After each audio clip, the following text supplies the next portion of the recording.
आप पहले के बयान जब निकाल करके देखेंगे तो इन्होंने अपने बयान में लगातार सनातन के खिलाफ उल्टी सीधी बातें की, सनातन को दिग्भ्रमित करने वाला बताया, सनातन को नीचा दिखाने की बातें की।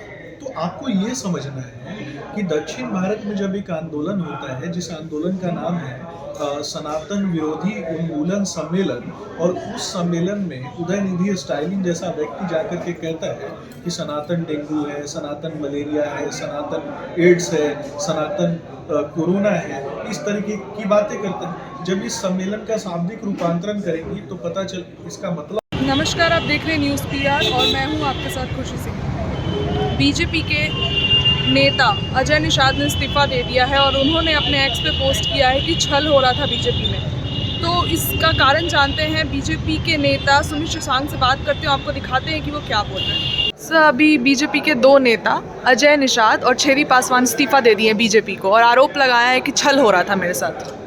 देखिए, भारतीय जनता पार्टी राष्ट्र निर्माण के लिए काम जी। भारतीय जनता पार्टी में आज प्रत्यक्ष और अप्रत्यक्ष रूप से लगभग 21 करोड़ से भी ज़्यादा कार्यकर्ता जुड़े और सभी कार्यकर्ता भाव से राष्ट्र निर्माण के लिए लगे हुए, ये भी समझना। और कहीं न कहीं हम सभी भारतीय जनता पार्टी के कार्यकर्ता जिस प्रकार से मर्यादा पुरुषोत्तम भगवान श्री रामचंद्र जी की कहानी और उनके जीवन चरित्र, विचार और संस्कारों का अनुकरण करते हैं, राष्ट्र निर्माण के लिए, राष्ट्र की उन्नति और उत्थान के लिए लगातार लगे हुए रहते हैं, उसमें जो गिलहरी की भूमिका होती है, उसी गिलहरी की भूमिका में हम सभी काम करते हैं। समय आने पर पद और समय आने पर दायित्व जो है वो भी प्राप्त हो जाते हैं। अगर कोई व्यक्ति आइडियोलॉजिकल स्विंग्स के कारण किसी अन्य दल में जाता है तो ये उस व्यक्ति की मानसिकता पर निर्भर करता है कि वो किस लालच में पार्टी को छोड़ रहा है या फिर किसी अन्य पार्टी के साथ जुड़ रहा है। जी। आपने देखा होगा कि लगातार विगत कुछ वर्षों में आपने देखा होगा कि महागठबंधन के साथ जितने भी लोग, जो भी अच्छे नेता थे या फिर जो भी राष्ट्र निर्माण के लिए कार्य करना चाहते थे, जो राष्ट्र निर्माण की बात करते थे, उन्होंने कहीं न कहीं आदरणीय प्रधानमंत्री नरेंद्र मोदी जी के नेतृत्व को स्वीकारा, उनके व्यक्तित्व को स्वीकारा और उनके व्यक्तित्व और नेतृत्व को स्वीकारते हुए उन्होंने एनडीए अलायंस के साथ आना जो है वो उसका निर्णय लिया। आपने देखा होगा कि कुछ दिन पहले G20 जैसा एक बड़ा मंच जी। भारत में सजता है जी। और उसमें 55 से भी ज़्यादा देश अफ्रीकन यूनियन के जो राष्ट्र हैं, जो कि कहीं न कहीं वैश्विक परिदृश्य में जो उपेक्षित थे, जो वैश्विक परिदृश्य में जिनको कोई पूछने वाला नहीं था, जिनके संसाधनों को चीन के द्वारा लूटा जा रहा था, वैसे राष्ट्रों को भी G20 के पटल पर ला करके सम्मानजनक स्थिति में ला करके रखना, सम्मानजनक स्थिति में ला करके उनके साथ व्यवहार करना, यही तो हमारी सनातन परंपराओं का हिस्सा है। जी। वसुधैव कुटुंबकम के जो ये शब्द हैं, ये शब्द कहाँ से आते हैं? महाउपनिषद के ये शब्द हैं और महाउपनिषद के शब्द वसुधैव कुटुंबकम की नीति पर बढ़ता हुआ भारतवर्ष कहीं न कहीं इस भारत माँ के लिए भारत का प्रत्येक व्यक्ति, चाहे वो कश्मीर का हो, चाहे कन्याकुमारी का हो, वो खड़ा है। अब अगर आप बिहार के परिदृश्य में आप बात करेंगे तो ये भी समझना है कि बिहार के बच्चे दक्षिण भारत में जाकर के पढ़ाई करते हैं, बिहार के बच्चे दूसरे राज्यों में जाकर के पढ़ाई करते हैं। हमने अपने बचपन में देखा कि जो बच्चे हमारे साथ खेलते थे और कुछ दिनों बाद 12-13 वर्ष की आयु में वो हमसे मिलना जुलना जो है अचानक से बंद हो जाता है। फिर उसके बाद 2-3 वर्ष बाद जब वो मिलते हैं तो पता चलता है कि वो बाल मजदूरी करने के लिए दूसरे राज्यों में जाकर के बाल मजदूरी कर रहे हैं अपने परिवार का पालन पोषण करने के लिए। तो क्या दुख नहीं होता है? क्या तकलीफ नहीं होती है? गरीबों के जो बच्चे हैं उनके बच्चों के भी तो सपने होते हैं, मध्यम तबके से आने वाले जो लोग हैं उनके भी तो सपने होते हैं, उनके बच्चों का भी तो मन करता है ना कि वो भी इंजीनियरिंग करें, वो भी पत्रकारिता के क्षेत्र में जाएं, वो भी राष्ट्र निर्माण की दिशा में आगे बढ़े, वो भी IPS बने। तो इस दिशा में जब एक सकारात्मक भाव से भारतीय जनता पार्टी के कार्यकर्ता, नेता राष्ट्र निर्माण की दिशा में आगे बढ़ते हैं तो ये भ्रष्टाचारियों की एक मंडली है, भ्रष्टाचारियों की एक जमात है जो उन्हें तोड़ते हैं। अपने पुत्रों के, अपने परिवार के भविष्य की चिंता करते हैं, लेकिन राष्ट्र को परिवार नहीं।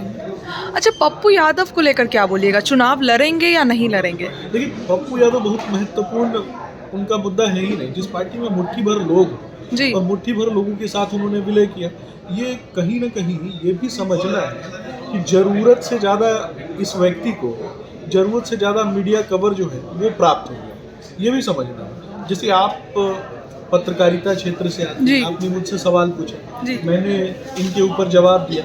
मेरी तो कोई व्यक्तिगत कोई रोष तो है नहीं, लेकिन आपने जब सवाल पूछा तो मुझे जवाब देना पड़ेगा, और जब मैं जवाब दूंगा तो भारतीय जनता पार्टी के प्रवक्ता होने के नाते, भारतीय जनता पार्टी के नेता होने के नाते जब मैं जवाब देता हूँ तो ऐसे लोगों की कहीं ना कहीं प्रसिद्धि बढ़ती है। तो इससे बचना चाहिए, और पूर्णिया की जनता जानती है, पूर्णिया के लोग जानते हैं कि देश की यशस्वी प्रधानमंत्री ने, आदरणीय प्रधानमंत्री नरेंद्र मोदी जी ने बिहार के लिए क्या कुछ नहीं किया, बिहार के बच्चों के लिए, बिहार के गांव के लिए, बिहार के गरीबों के लिए बिहार की उन्नति के लिए, उत्थान के लिए क्या नहीं किया, ये भी समझना है। तो ये लोग सिर्फ, वो तो 3-3 बार सांसद रहे हैं पूर्णिया से, क्या किया पूर्णिया के लिए? ये सब फुटेज टेकर लोग हैं जो कहीं ना कहीं फुटेज ले करके और इतना हो हल्ला मचाते हैं। सिर्फ हो हल्ला मचा के मीडिया में बने रहना जो है इनका एकमात्र उद्देश्य। थोड़े दिन बाद रोना शुरू करेंगे, रो कर वोट मांगेंगे। अच्छा, रो कर वोट मांगेंगे? बिल्कुल बिल्कुल, ये रो कर वोट मांगने वाले लोग हैं। और जैसे ही थोड़ी सी शक्ति इन लोगों को प्राप्त होती है ना, ये दूसरों का मजाक उड़ाते हैं, दूसरों के लिए जो है वो अनाप शनाप टीका टिप्पणी करते हैं। ये भी समझना है ऐसे लोगों का राजनीतिक अस्तित्व। और पूरी की पूरी कांग्रेस की जो पार्टी है ना, ये हालांकि ऐसे मैं क्या बोलूँ, लेकिन पूरी की पूरी पार्टी जो है कांग्रेस, वो एक पप्पू टॉलरेट कर नहीं रही थी, अब दूसरा पप्पू उसमें आ गया, तो दो पप्पू कैसे झेलेगी कांग्रेस? ये भी तो समझना है ना।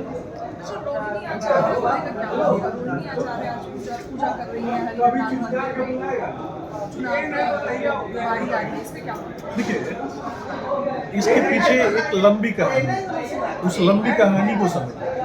लंबी कहानी ये है कि आज सोनपुर में हरिहरनाथ बाबा का मंदिर, हरि और हर यानी दोनों किसके प्रतीक हैं, दोनों किस में विश्वास रखते हैं? तो भगवान विष्णु और भगवान शिव दोनों शक्ति के उपासक हैं, यानी माँ शक्ति जो है, जगदम्बा जो है, उनकी पूजा है। आप पहले के बयान जब निकाल करके देखेंगे तो इन्होंने अपने बयान में लगातार सनातन के खिलाफ उल्टी सीधी बातें की, सनातन को दिग्भ्रमित करने वाला बताया, सनातन को नीचा दिखाने की बातें की। तो आपको ये समझना है कि दक्षिण भारत में जब एक आंदोलन होता है, जिस आंदोलन का नाम है सनातन विरोधी उन्मूलन सम्मेलन, और उस सम्मेलन में उदयनिधि स्टालिन जैसा व्यक्ति जाकर के कहता है कि सनातन डेंगू है, सनातन मलेरिया है, सनातन एड्स है, सनातन कोरोना है, इस तरीके की बातें करता है,